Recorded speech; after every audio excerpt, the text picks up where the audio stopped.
उसके बारे में बताइए कि जो विवाह है वो आह ना बने, वो वाह ही रहे। तो थोड़ा उसके बारे में कैसे हम देख सकते हैं या समझ। मांगलिक होने से शादी नहीं टूटती। मेरा ये है कि जब तक दो लोग साथ में विवाह सूत्र में ना बंध जाए, उनकी कुंडलियां आपस में मिलकर काम नहीं करती। मैंने ये चीज स्टडी करी है, क्योंकि अगर नाड़ी दोष आ जाता है तो बच्चा होने में बहुत प्रॉब्लम होती है।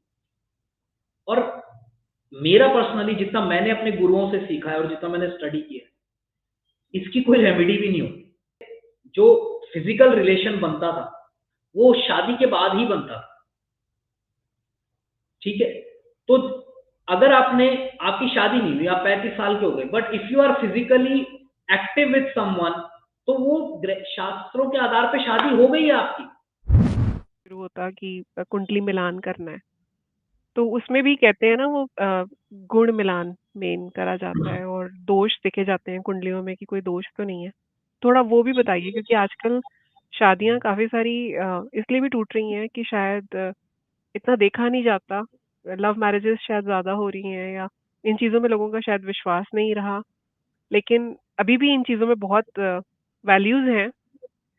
और अगर उठा के देखा जाए, जितना मैंने अभी तक समझा है, जो थोड़ी बहुत चीजें सुनी है अपने बड़ों से, कि पुराने टाइम में जब लोगों को इतना पता भी नहीं होता था तो भी बहुत केयरफुली देखा जाता था, सोचा समझा जाता था शादी करने से पहले। लेकिन आजकल थोड़ा विचार विमर्श थोड़ा कम किया जाता है, और शायद वही रीजन है कि शादियां भी ज्यादा खराब हो रही हैं। तो थोड़ा उसके बारे में बताइए कि जो विवाह है वो आह ना बने, वो वाह ही रहे। तो थोड़ा उसके बारे में कैसे हम देख सकते हैं या समझ सकते हैं और क्या इम्पोर्टेंस है इसकी। बिल्कुल। देखिए, कुंडली मिलान है क्या, ज्योतिष क्यों मिलाते हैं, हम क्यों कहते हैं कि यार कुंडली मिला लो, एक बार कुंडली मिला के देख। कुंडली हमारा अपनी पर्सनैलिटी, हमारी लाइफ के बारे में एक आउट एंड आउट एक पिक्चर बता देती है। ठीक है, वैसे ही जो सामने वाला व्यक्ति है जिससे हमारी शादी होने वाली है, उसकी भी अपनी एक कुंडली है, उसकी भी अपनी डिटेल्स है। अब लव मैरिजेस में क्या होता है कि आप जब किसी के साथ रिलेशनशिप में होते हो तो आपकी उस समय पे, जब तक कि आपकी शादी नहीं हो जाती ना, तब तक आप दोनों की जो कुंडलियां हैं वो आपस में मिलती नहीं है। मिलने का मतलब क्या हो गया कि अब तेरा मेरा है और मेरा तेरा है। जब तक मैं शादी नहीं कर लेता तो मैं अपनी वाइफ की किसी भी चीज के ऊपर हक नहीं जता सकता, ना वो जता सकती। तो ये शास्त्र कहते हैं कि जब तक दो लोग साथ में विवाह सूत्र में ना बंध जाए, उनकी कुंडलियां आपस में मिलकर काम नहीं करती। फॉर एग्जाम्पल, अपन कहते हैं ना यार, जब से इसकी शादी हुई उसके भाग्य ही बदल गए। हम्म। जी। है ना? क्यों? उससे पहले 1 साल से रिलेशन था, कोई भाग्य नहीं बदला। जैसे ही शादी हुई भाग बदल गए। तो क्या होता है, लव मैरिज के चक्कर में क्या होता है, आपका बहुत अच्छा प्रेम है, अब प्रगाढ़ प्रेम है आपस में, जीने मरने वाली बातें, परंतु आपकी कुंडलियां नहीं मिलती। हम्म। आपस में जो ग्रहों की स्थितियां हैं वो ऐसी है कि यार इस बंदे से अगर शादी हो गई या इस बंदी से शादी हो गई तो प्रॉब्लम आएगी। क्यों? नेचर अलग है। प्यार का जैसे इसमें 5-6 पॉइंट्स में डिवाइडेड है कुंडली, जो 36 गुण है वो डिवाइडेड है। कंपैटिबिलिटी देखते हैं तो दो कुंडलियों को जब हम मिलाते हैं तो 8 चीजों में ये डिवाइडेड है। हम वर्ण चेक करते हैं, हम वैश्य चेक करते हैं कि किस कैसा स्वभाव है, कैसा है। तारे तारा चेक करते हैं, योनि चेक करते हैं, ग्रह मैत्री चेक करते हैं कि जिस जिस पर्टिकुलर नक्षत्र में वो पैदा हुआ है और ये पैदा हुई है, उस नक्षत्र का लॉर्ड कौन है, कौन सा ग्रह उसका लॉर्ड है। तो वो भी तो मित्र होने चाहिए आपस में। मान लो उनकी भी दुश्मनी है तो भी नहीं चलेगा। फिर गण होते हैं। गण आपने सुना हो, नेचर, राक्षस गण, मनुष्य गण, देवगण। ठीक है, तो दोनों के गण कैसे हैं। फिर एक दोष होता है, बकुट कहते हैं उसको, बकुट दोष कहते हैं ना, बकुट दोष है जी, बकुट दोष है। हम्म। गण दोष है, बकुट दोष है। बकुट का मतलब क्या हो गया गण का तो मतलब क्या हो गया, टेम्परामेंट, आपस में टेम्परामेंट कैसा रहेगा। बकुट का मतलब क्या हो गया कि प्रेम कितना है आपस में आपका प्रेम कितना है। और लास्ट नाड़ी दोष, ये बच्चों के लिए देखा जाता है नॉर्मल, क्योंकि अगर नाड़ी दोष आ जाता है तो बच्चा होने में बहुत प्रॉब्लम होती है। और मेरा पर्सनली जितना मैंने अपने गुरुओं से सीखा है और जितना मैंने स्टडी किया है, इसकी कोई रेमेडी भी नहीं होती। रेमेडी अगर नहीं है। नाड़ी दोष है तो कोई रेमेडी नहीं होती, मतलब 100 केस में से कोई 1 या 2 पे रेमेडी काम कर गई तो कर गई, वो उनका भाग्य होता है, अदरवाइज तो इसकी कोई रेमेडी नहीं होती। तो कुंडली मिलान में अब गुणों की बात आ गई, क्योंकि ये जो 8 पॉइंट्स है, इन 8 को डिवाइडेड बाय 36 कर लो आप, ये पॉइंट दिए हुए सब में बराबर नहीं है, सबके अलग अलग है, किसी का 1 पॉइंट है, किसी का 2 पॉइंट है, किसी के 3 गुण मिलते। तो 36 में से मिनिमम हम जो देखते हैं वो देखते हैं 18 गुण, 50%। ये जनरल है, ये जनरल है, कोई भी ज्योतिष होगा, कोई भी एस्ट्रोलॉजर होगा, वो ये देखेगा कि यार मिनिमम 18 मिल रहे हैं कि नहीं मिल रहे। तो अगर 18 या 18 से ऊपर मिल रहे हैं तो नॉर्मली कहेगा हाँ सही है, कर लो। पर मेरा पर्सनली ये मानना है कि अगर आपके 16-17 गुण भी अगर बहुत ही कम मिल रहे, 12-13 ही मिल रहे हैं, तो ऑब्वियस सी बात है कि पता है बकुट दोष होगा ही होगा, गण दोष होगा ही होगा, नाड़ी दोष होगा ही होगा, क्योंकि ये मेजर है। 36 में से ये बड़े पॉइंट्स लेते हैं, नाड़ी दोष इज 8 पॉइंट, बकुट दोष इज 7 पॉइंट। तो पता है कि यार 10-12 ही मिल रहे हैं, तो ना तो प्रेम होगा, ना टेम्परामेंट होगा, ना बच्चा होने के चांस, तो वो हम रिजेक्ट कर देते हैं। 16-17-18 के आसपास भी होते हैं, तो उससे ये फर्स्ट पॉइंट है, ये पहला पड़ाव है। जैसा कि आपने पूछा कि गुण मिला लिए, हाँ जी 25 गुण मिल रहे, कर दो शादी। जरूरी नहीं कि उनकी बहुत स्मूथ चलेगी लाइफ, क्योंकि आपने ग्रहों की स्थिति नहीं देखी कि कौन सा ग्रह कहां बैठा है। तो वो ग्रह की स्थितियां देखना अच्छा है, जरूरी है। प्लस ये देखना जरूरी है कि अब आपस में जब दो लोग मिलते हैं तो भाग्य, हम आगे लाइफ में क्या किसके थ्रू चलते हैं, भाग्य के थ्रू चलते हैं। यार भाग्य कैसा है, तो भाग्य का घर स्ट्रांग होना चाहिए, दोनों में से एक का तो हो। पता लगा दोनों का ही अगर भाग्य का घर खराब कौन है, सा होता है? कौन 9th सा हाउस, घर है? 9th हाउस भाग्य का है हाँ, जी। ओके। तो मान लो 9th हाउस अगर वीक पड़ा है, उसका जो स्वामी है वो वीक पोजीशन पे बैठा है, या वह राहु और केतु बैठ गए, राहु या केतु बैठ गए, तो वो वीक कर देते हैं उस घर को। अब जो आपका पार्टनर है उसका भी मान लो वीक है, तो क्या है कि लाइफ स्ट्रगल सम हो जाएगी। तो हमको ये भी देखना पड़ेगा। फिर जो मेजर, जैसे गुरु की बहुत इंपॉर्टेंट है, गुरु ग्रह को बहुत इंपॉर्टेंट मानते हैं, चंद्रमा को बहुत इंपॉर्टेंट मानते हैं, क्योंकि चंद्रमा मन का कारक है। जितनी भी आपस में जो कलह होती है हस्बैंड वाइफ में, वो सारी कहां से निकलती है, मन। तो अगर चंद्रमा अच्छी पोजीशन पे होगा ना दोनों, तो यानी कि यार ये दोनों निकाल लेंगे गाड़ी। 17-18 गुण भी मिल रहे हैं ना, और चंद्रमा अच्छा है, 1-2 ग्रह और अच्छे, भाग्येश अच्छा है, तो उसको हम कह देंगे ठीक है। पर अगर ये जो 2-3 ग्रह हैं या 2-3 जो ये हाउसेस है, अगर ये इफेक्टेड है नेगेटिवली, तो गुण अगर ज्यादा भी मिल रहे होंगे ना, तो भी हम उसको अप्रूव ऑफ नहीं करते। We do not recommend that marriage. और बहुत केसेस में ऐसा होता है कि आपके गुण ज्यादा मिल भी रहे होते हैं, पर दोनों की आपस में बनती नहीं है, टेम्परामेंट वैसा नहीं है, थिंकिंग नहीं मिलती।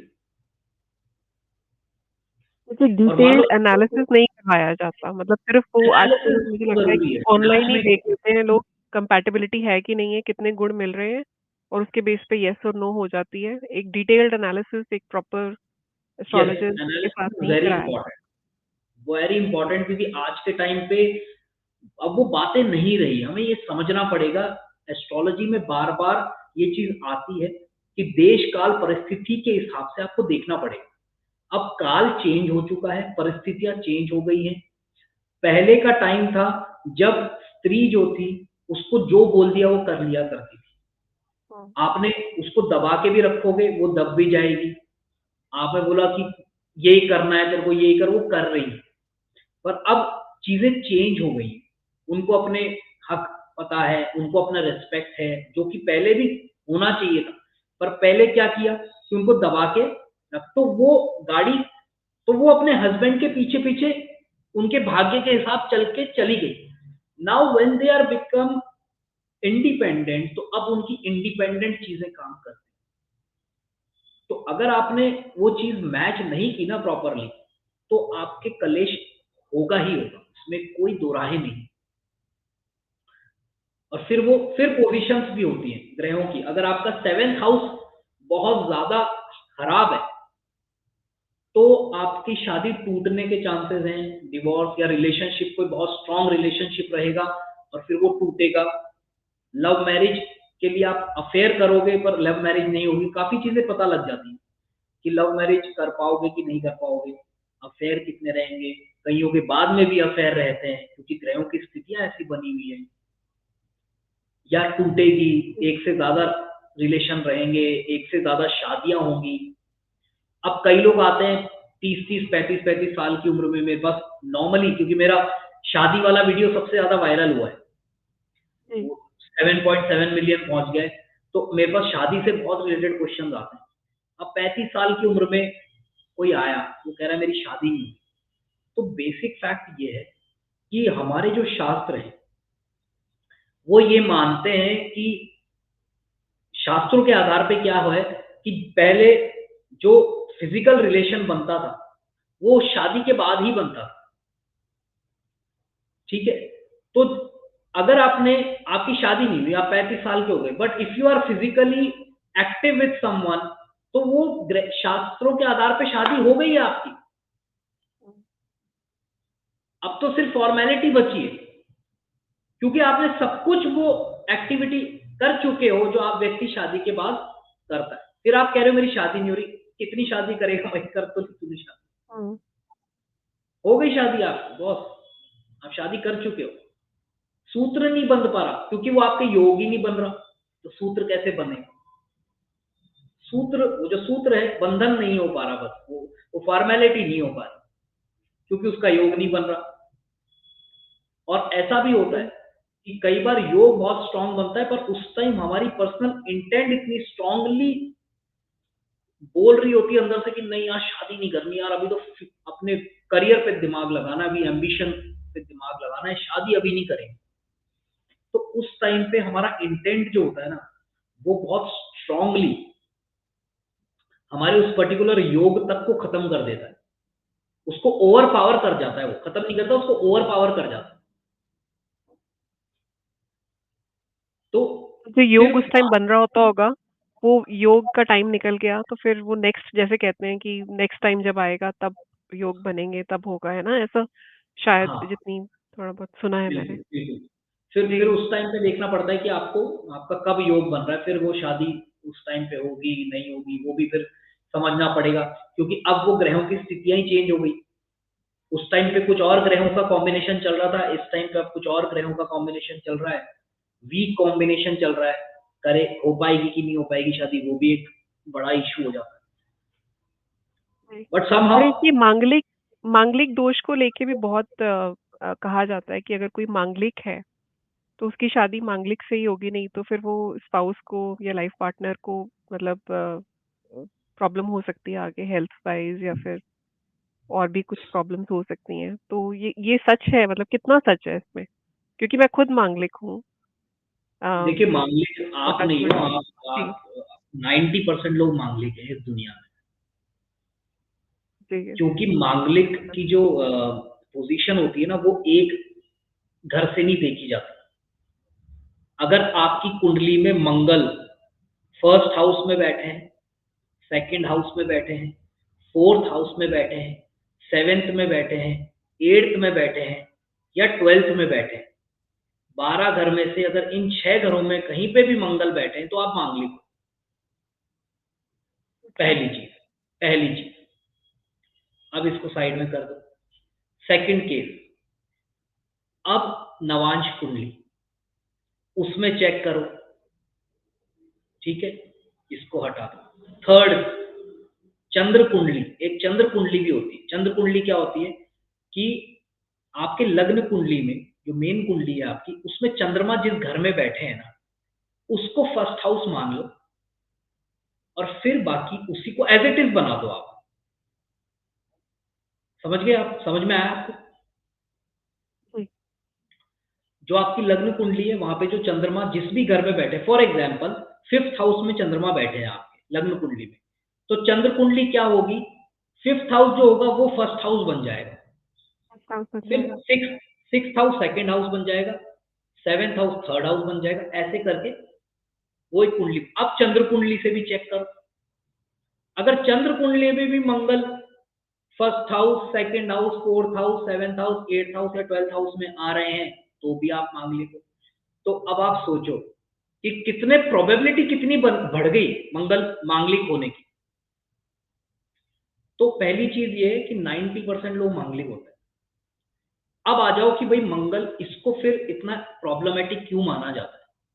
तो वो चीज क्या है कि मंगल देव जो है उनका क्या नेचर है, एग्रेसिव नेचर है।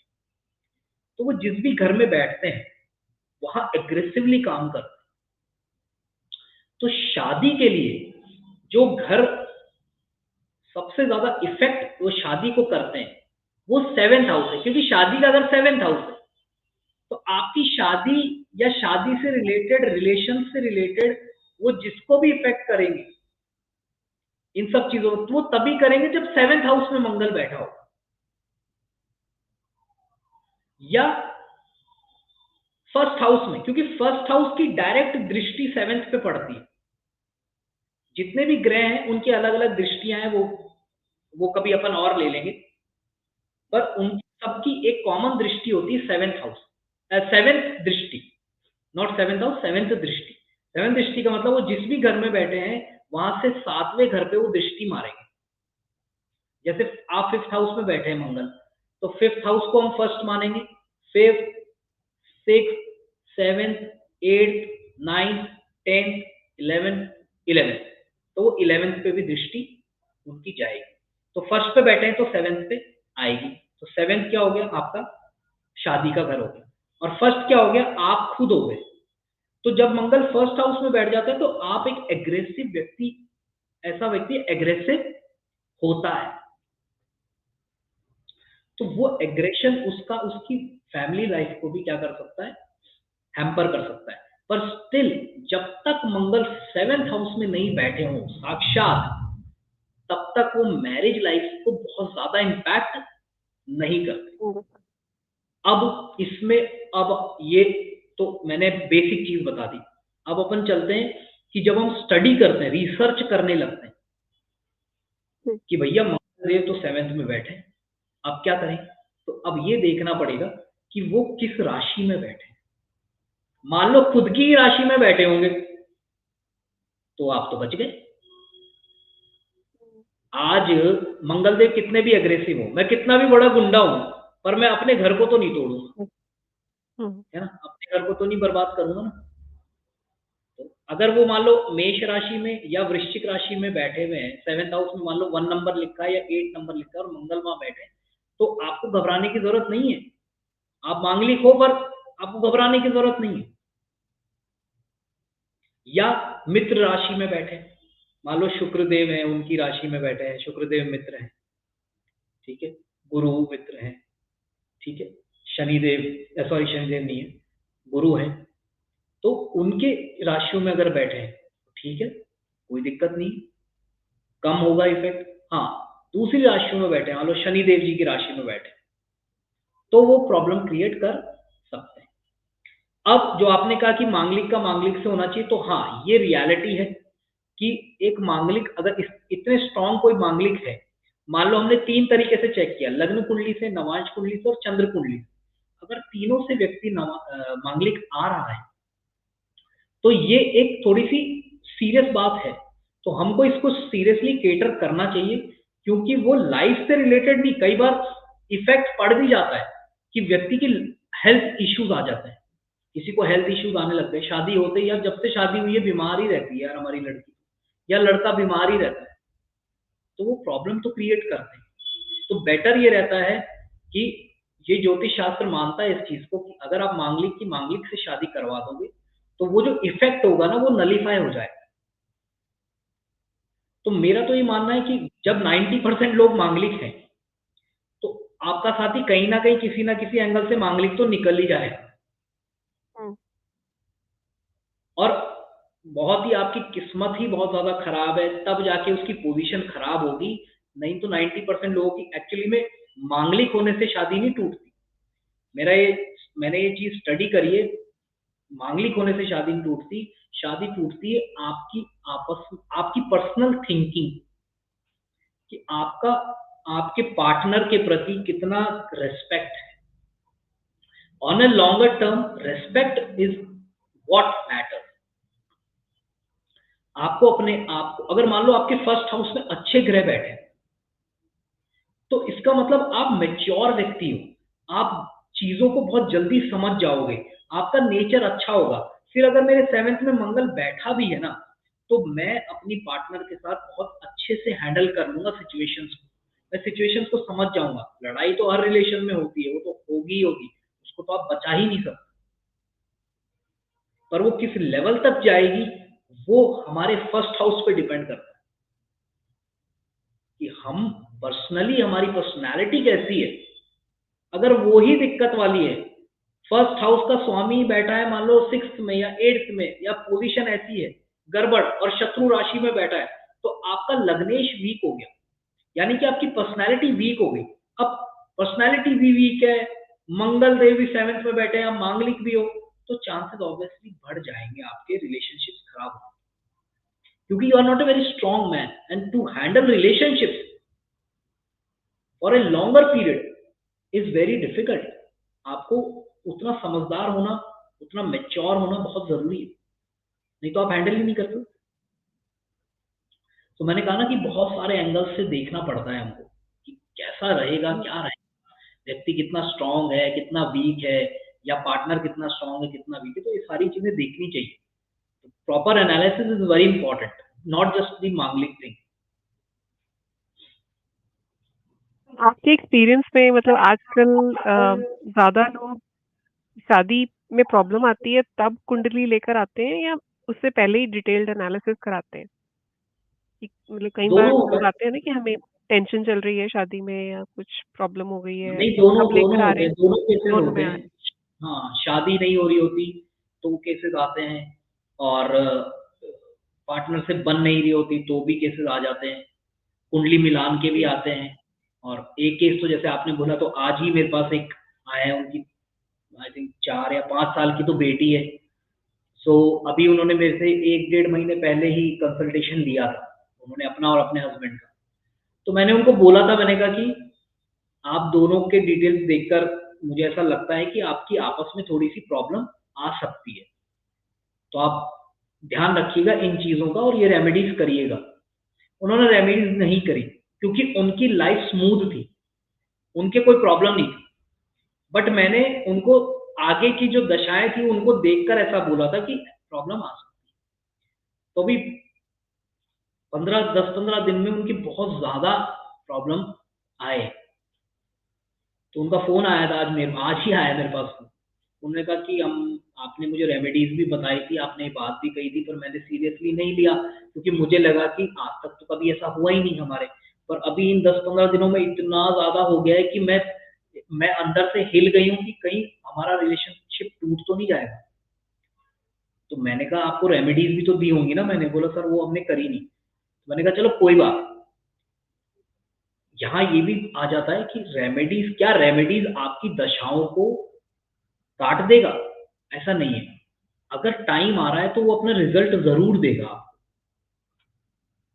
पर रेमेडीज जब आप करते हो ना तो उसमें क्या है कि आप एक मेंटली प्रिपेयर करते हो अपने आप को।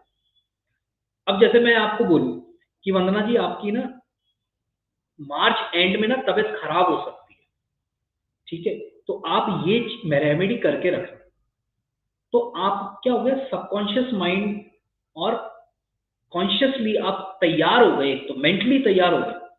जब व्यक्ति मेंटली तैयार हो जाता है ना किसी चीज के लिए, जैसे आपने एक मूवी आई थी, मूवी देखी थी भाग मिल्खा भाग, हाँ जी, जी। तो वो जब फर्स्ट टाइम नेशनल रिकॉर्ड तोड़ता है तो वो अपने जख्मी पैरों से भागता है, नंगे पैर। हुँ, वो भागते भागते उसकी पट्टियां खुल जाती है। सो ही न्यू कि यार पैरों में लग रही है, मेरे को प्रॉब्लम आ सकती है, पर वो यहां से तैयार था दौड़ने के लिए। तो वो पैरों से नहीं दौड़ा, वो अपने मन से दौड़ा उस दिन। तो similarly when you prepare yourself mentally, तो आज मुझे पता है कि ठीक है यार, मेरी वाइफ के 7th हाउस में एक ग्रह है, ये अच्छी पोजीशन पे नहीं है, इसकी अंतर्दशा चल रही है, ये स्ट्रेस में रहेगी, छोटी छोटी बातों पे झगड़े करेगी। तो मुझे पता है, तो मैं अब, उसने मुझे कुछ बोला, मैंने उसको जवाब ही नहीं दिया, या दिया तो कामली कंपोजली उसको शांत किया। अरे यार, बात करते ना प्यार से, क्यों प्रॉब्लम कर रही हो, क्यों स्ट्रेस में आ रही हो? तो उसको क्या लगेगा कि यार मैंने इसको कुछ गलत कहा, पर इसने मुझे रिवर्ट उस सेंस में नहीं, उसी टोन में नहीं किया। In fact he wants to discuss, he wants to know कि मुझे क्या प्रॉब्लम आ रही है, तो वो ऑटोमेटिकली काम डाउन हो जाएगी। तो इस तरीके से आप अपने और चीजों को मिलाकर, क्योंकि you are not just the 7th house, you have 12 houses, you have 9 planets and their positions, तो कुछ तो अच्छा होगा। तो उस पावर को आप यूज करो, और सबसे इंपॉर्टेंट पावर है स्पिरिचुअल पावर, क्योंकि ये कलयुग है। ये कलयुग जो है ना, ये क्वारल सम युग है।